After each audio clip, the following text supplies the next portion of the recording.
Hey, how's it going? This is Lucas, and this is lesson number 3 in the Facebook Ads Foundation course. And in this lesson, I'm actually going to be doing a live campaign breakdown of the framework that I presented yesterday in lesson 2, basically showing you how I set up the retargeting, the previous customer prospecting, and the new customer prospecting campaigns to get amazing results, even at low budgets. And this campaign actually is one that this account as a whole is one that actually has a pretty reasonable budget. We're only spending around like $500 to $1,000 a month, but we're getting really significant ROIs. We're getting a consistent 5 to 10x ROI overall on the account consistently month over month, and it's going really well. So, and also, this is an e-commerce client.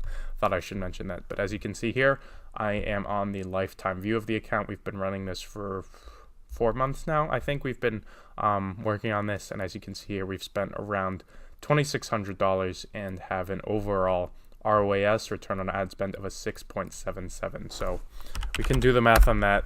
We can do 2589 times 6.77. So we've spent around $2,500. We've earned around $17,000, and this is what I believe a successful Facebook ad campaign looks like. We could have attempted to scale the budgets really, really high, but we would have ultimately sacrificed our ROAS for that. There's people that can spend thousands of dollars a month and even a day, but they're not going to be able to get as significant a return on ad spend as this. And ultimately, at the end of the day, my goal and your goal when it comes to Facebook ads should be making yourself as much money as possible. You don't want to be making Facebook a lot more money by throwing thousands of dollars in advertising in if you're not going to be making as much profit at the end of the day. And ultimately, we found this setup is the one that's generating the most profit for our client. So I'll be going through this campaign and showing you how my decision making, my rationale behind how I created this campaign, and also throwing in some tips, tricks, things like that along the way. The first thing that I actually think is worth mentioning is how I do my view setup. So as you can see here, over in columns, I have this custom one I created called eCommerce. If you click this drop down, you'll see you have all of these options. By default, you'll be on performance. And performance isn't going to give you that much information. It's not even going to show you the ROAS. And up till bidding and optimization is the default ones that Facebook gives you. E-commerce and ROAS are the ones that I've set up. So e-commerce is the one that I create by default for every client that I work with, even if they're not in e-commerce. I just call it that.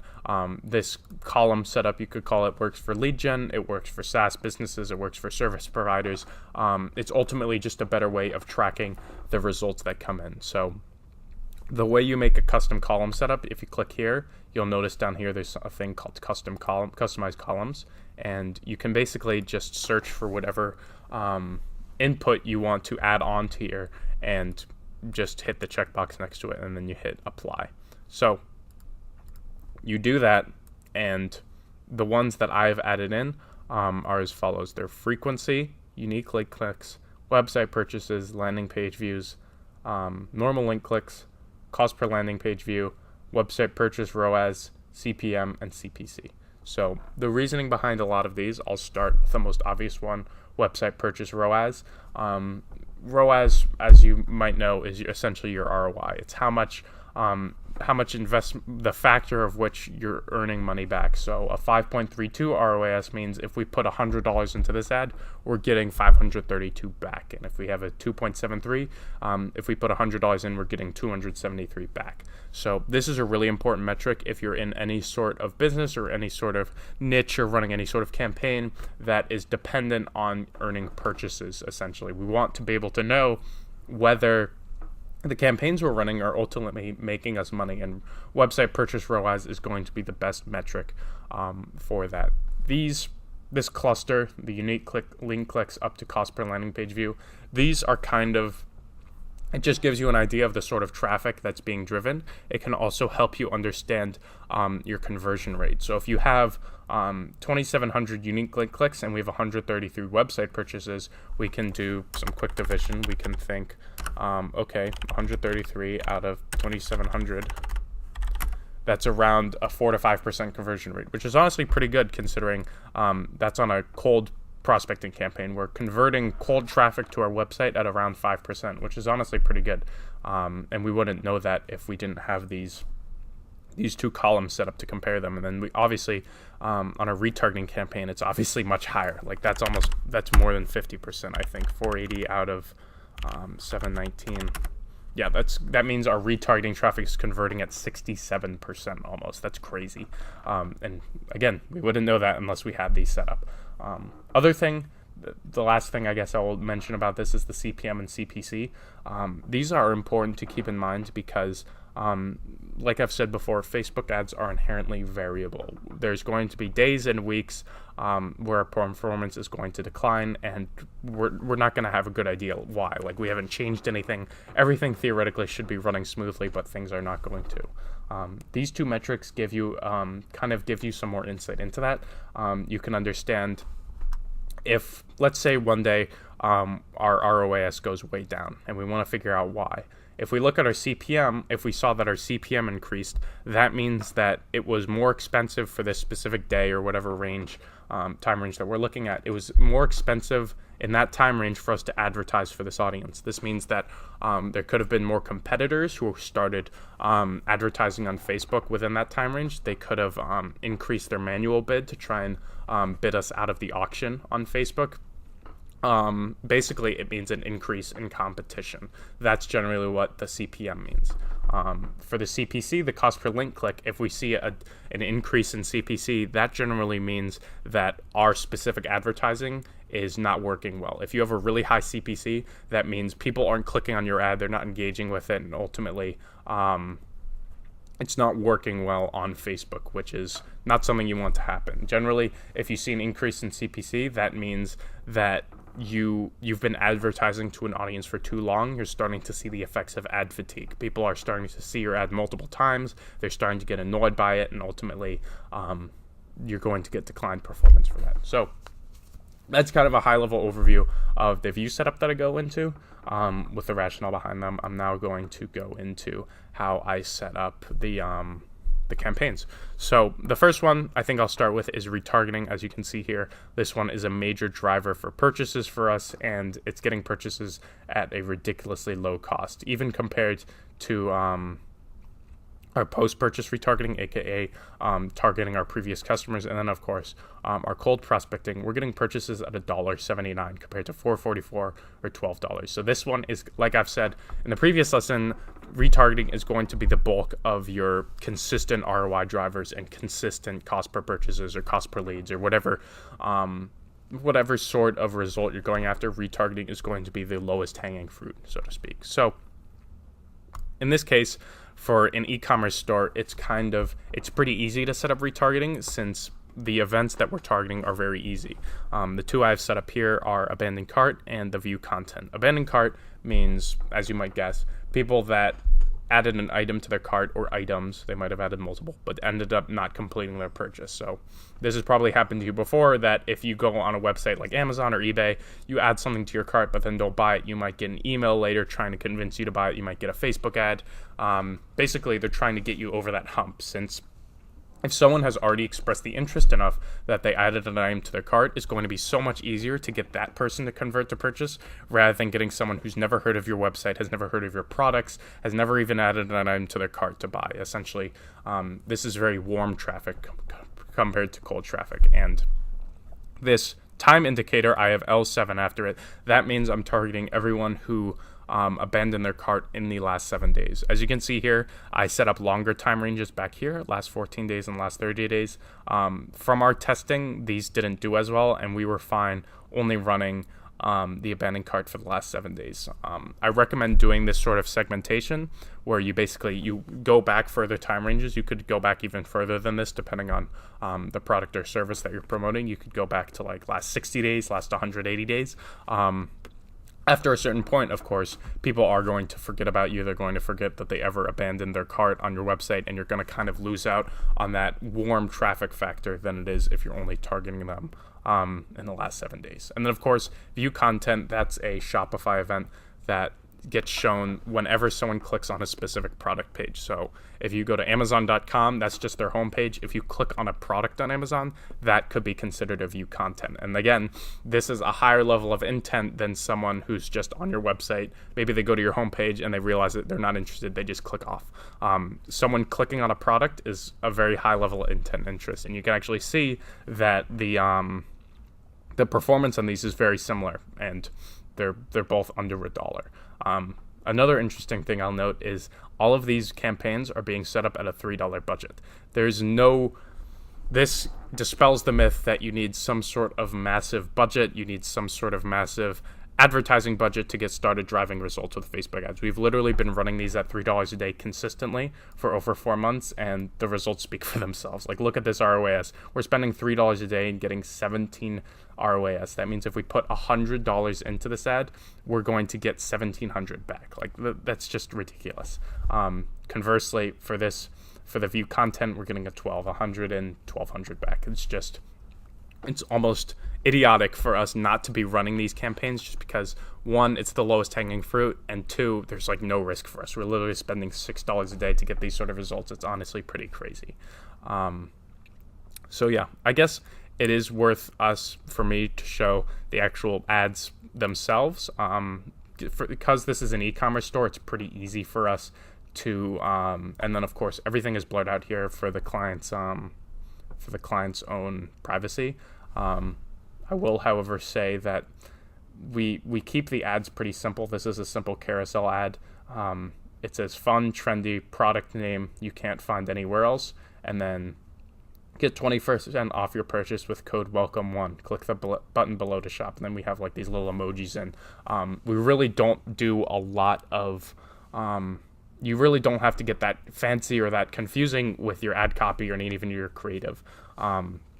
Something as simple as this, basically one line describing what your product is, kind of remind people what you do, and then two, a call to action, and then potentially a discount. For this campaign, we did choose to run a discount just because we've been getting fantastic results with it. I get a lot of people asking, should I start running with a discount? Should I just start running like my normal traffic? Should we not offer any discount? My recommendation is you should start out by offering a minimal discount. Like right now we have 20%. Another sort of discount that works really well is free shipping. And I realize a lot of these things apply only to e-commerce, which is unfortunate. Hopefully you can kind of get the gears turning in your head and think how these might apply to different sorts of businesses. But for this specific campaign, if we were to run a 20% off code and we got really good results for it, then we might consider removing the discount code if we wanted to try and improve our ROAS marginally. Generally, the purchase, offering something minimal like this, like 20% or free shipping, those aren't going to be huge margins for you, ideally.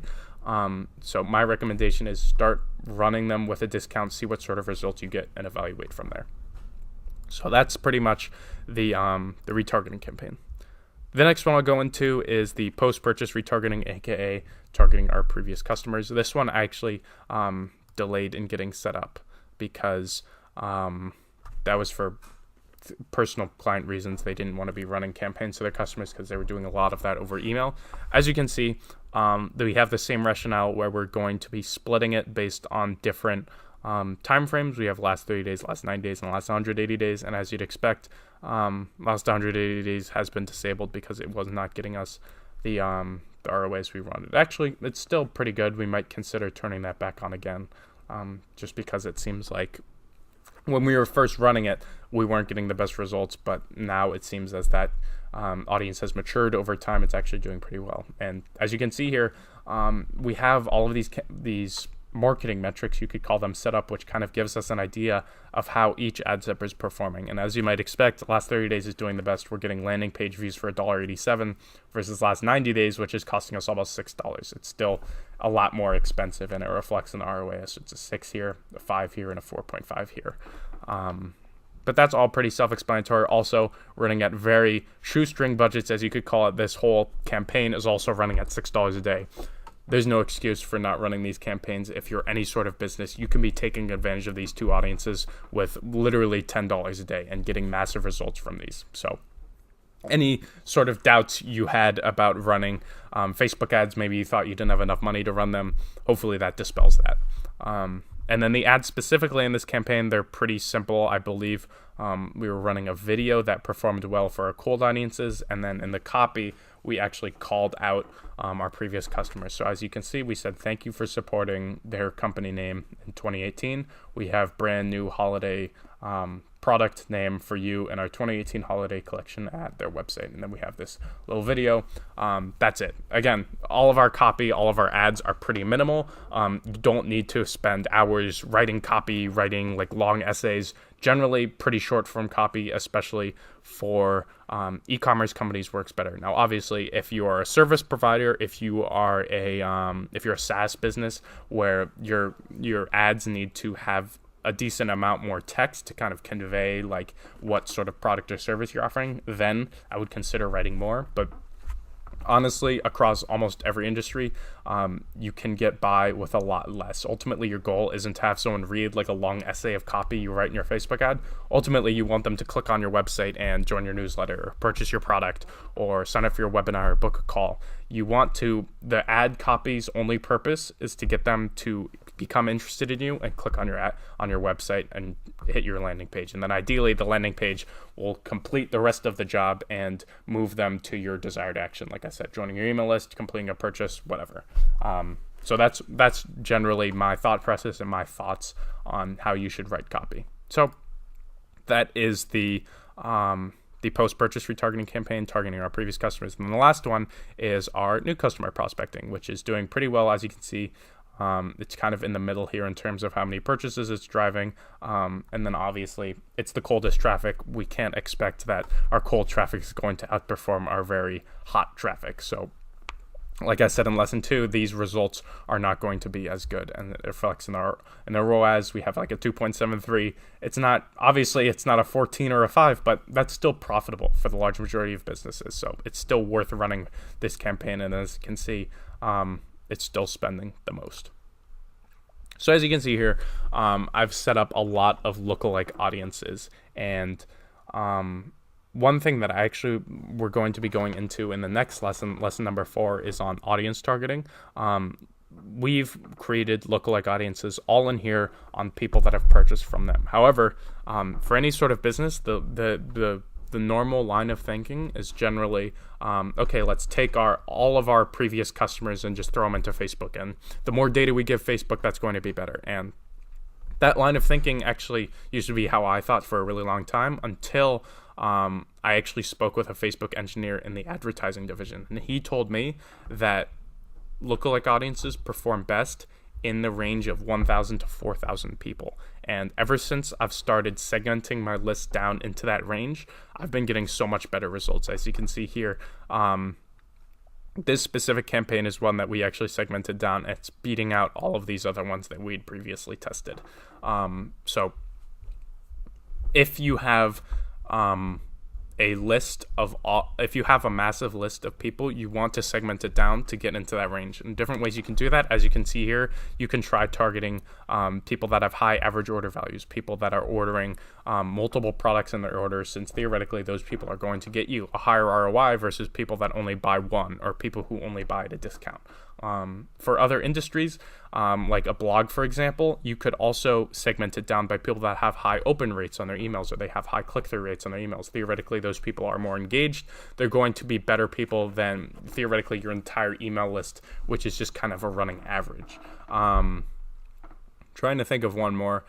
For a SaaS business, you could export a list of people that actually are very highly daily active users, people that actually use your platform every day, rather than people that just sign up for an account and then like never use it. At the end of the day, you don't just want to be driving results with Facebook ads. You want to be driving like your idealized version of your results. So in this case, yes, we want to be driving purchases, but we want to be driving high revenue purchases. We want people that are going to be purchasing multiple items, not only now, but potentially in the future. We want them to be repeat customers, and we want them to be getting us a higher ROI. That should be your goal with Facebook ads, and that's kind of how you segment your lookalike audiences down. And obviously, like I said, we're going to be going a lot more in depth with that in the next lesson tomorrow. So as you can see here, that's kind of the rationale. We're running these at a bit higher budgets. We were originally at, I think, $50 a day, but we've now even narrowed that down to $20 a day,